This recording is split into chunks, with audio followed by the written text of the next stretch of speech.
गोली गई तो कहाँ गई? आपके द्वारा खाई गई गोली गई तो कहाँ गई? सोचा है कभी? सोचोगे तो पाओगे कि आपको इसके बारे में पता ही नहीं है। हम सही कह रहे हैं, क्योंकि आप अकेले नहीं हो जिसको इसके बारे में पता नहीं होगा। लाखों करोड़ों लोग हैं जो ये बात जानते ही नहीं हैं कि बीमार हो जाने पर जो गोली वो खाते हैं वो कहाँ जाती है। जब आप जानोगे कि एक छोटी सी गोली कहाँ जाती है और वो शरीर पर क्या असर छोड़ती है, तब आप खुद उस गोली को खाने से परहेज करेंगे। इस वीडियो में आप जानेंगे कि एक छोटा सा दर्द हो जाने पर हम जो दवा का इस्तेमाल करते हैं वो कहाँ जाती है और उसका शरीर पर क्या बुरा असर होता है। तो चलिए दोस्तों, शुरू करते हैं और जानते हैं कि गोली गई तो कहाँ गई। दोस्तों, ये बात पूरी तरह सच है और आप भी इसे मानेंगे कि जब कभी हमें कोई भी बीमारी होती है तो हम सभी एकदम से उठते हैं और खुद ही कोई ना कोई एलोपैथी दवा खा लेते हैं। लोग खुद ही डॉक्टर बन जाते हैं। दवा से राहत मिलती है, लेकिन क्या आपने कभी महसूस किया है कि वही बीमारी या समस्या कुछ समय बाद आपको फिर से हो जाती है? इसका मतलब है कि वो एलोपैथी दवा या गोली जो आपने खाई थी उसने आपको कुछ समय के लिए राहत दी, यानी कि बीमारी के लक्षण को कुछ समय के लिए दूर किया। उस दवा ने उस रोग को दबा दिया, वो भी कुछ समय के लिए।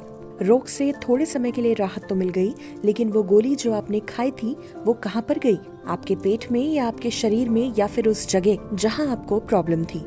वो एलोपैथी गोली आपके पूरे शरीर में चली गई।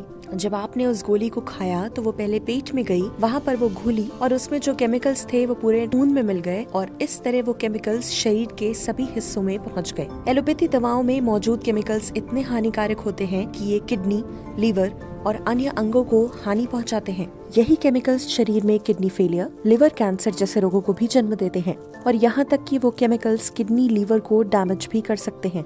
क्या आप चाहते हैं कि आपके साथ भी कुछ ऐसा हो? शरीर के जिस अंग में कोई प्रॉब्लम भी नहीं होती, एलोपैथी दवाओं में मौजूद केमिकल्स वहाँ भी जाते हैं और आप उससे होने वाले बदलाव को शरीर में महसूस भी नहीं कर पाते।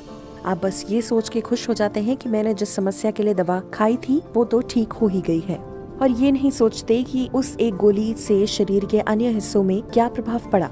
जब आप बार बार वो गोली खाने के आदी हो जाते हैं तो उस गोली का असर भी शरीर पर कम हो जाता है और फिर हमें उस एलोपैथी दवा की हैवी डोज लेनी पड़ जाती है।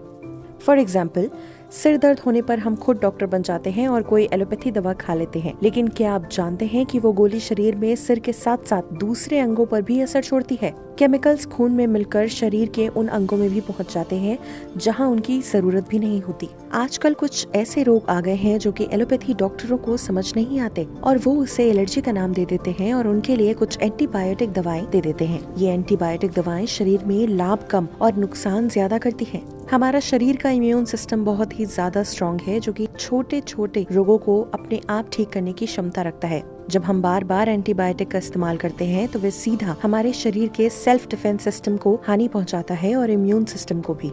इससे जब कभी कोई बैक्टीरिया या कीटाणु शरीर पर हमला करते हैं तो इम्यून सिस्टम उनसे भी शरीर को बचा नहीं पाता, क्योंकि हमारा शरीर एंटीबायोटिक दवाओं का आदी हो जाता है और उसके बिना हम ठीक नहीं होते। ऐसे में नाम आता है आयुर्वेद का। ये चिकित्सा पद्धति पूरे वर्ल्ड में मशहूर होती जा रही है। लोग दिन प्रतिदिन आयुर्वेद चिकित्सा पद्धति की तरफ बढ़ रहे हैं। अमेरिका जैसे बड़े देश भी आयुर्वेद का लोहा मान चुके हैं। ऐसा इसलिए है क्योंकि आयुर्वेद में ताकत है रोगों को ठीक करने की। ये चिकित्सा पद्धति पूरे वर्ल्ड में मशहूर होती जा रही है। लोग दिन प्रतिदिन आयुर्वेद चिकित्सा पद्धति की तरफ बढ़ रहे हैं। अमेरिका जैसे बड़े बड़े देश भी आयुर्वेद का लोहा मान चुके हैं। एक रिपोर्ट के अनुसार किडनी के रोग के इलाज में आयुर्वेद का लोहा विदेशों में भी माना जाने लगा है। ऐसा इसलिए है क्योंकि आयुर्वेद में ताकत है रोगों को ठीक करने की। दोस्तों, अगर आप सोच रहे हैं कि गोली तो आयुर्वेद में भी खानी है और अगर इसमें गोली खाएंगे तो गोली जाएगी कहाँ, अगर आप ऐसा सोच रहे हैं तो इसमें कोई गलत बात नहीं है, क्योंकि आयुर्वेदिक गोली भी पेट में ही जाएगी। लेकिन फर्क सिर्फ इतना है कि इनमें कोई केमिकल्स नहीं होते। आयुर्वेद की मदद से जो दवाइयाँ या औषधियाँ तैयार की जाती हैं वो जड़ी बूटियों के इस्तेमाल से की जाती हैं। इनका सबसे बड़ा फायदा ये होता है कि ये शरीर पर कोई साइड इफेक्ट नहीं छोड़ती और न ही ये शरीर के किसी अंग पर बुरा प्रभाव छोड़ती हैं। ऐसे बहुत से रोग और बीमारियां हैं जिनका एलोपैथी में कोई उपचार नहीं है, लेकिन आयुर्वेद की मदद से उन रोगों को ठीक किया जा रहा है। अगर हम एलोपैथी का सहारा लेंगे किसी भी बीमारी को ठीक करने के लिए तो वो सिर्फ उस बीमारी के लक्षणों को दबाने की कोशिश करेगी। लक्षण कुछ समय के लिए दब तो जाते हैं, लेकिन हमेशा के लिए नहीं। ये लक्षण दोबारा उभर जाते हैं और फिर से वही एलोपैथी दवा खानी पड़ेगी।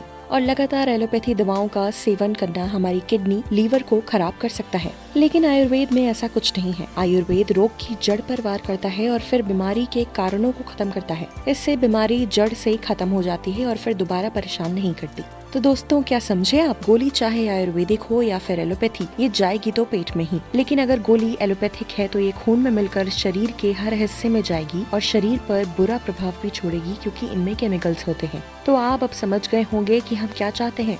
हम चाहते हैं कि आप स्वस्थ रहें और आपके शरीर के सारे अंग अच्छे तरीके से काम करते रहें। जब कभी बीमारी हो तो खुद डॉक्टर बनके कोई भी एलोपैथी दवा ना खाएं, बल्कि इसकी जगह आयुर्वेद की मदद लें। इससे आपका रोग भी दूर हो जाएगा और शरीर पर कोई दुष्प्रभाव भी नहीं रहेगा।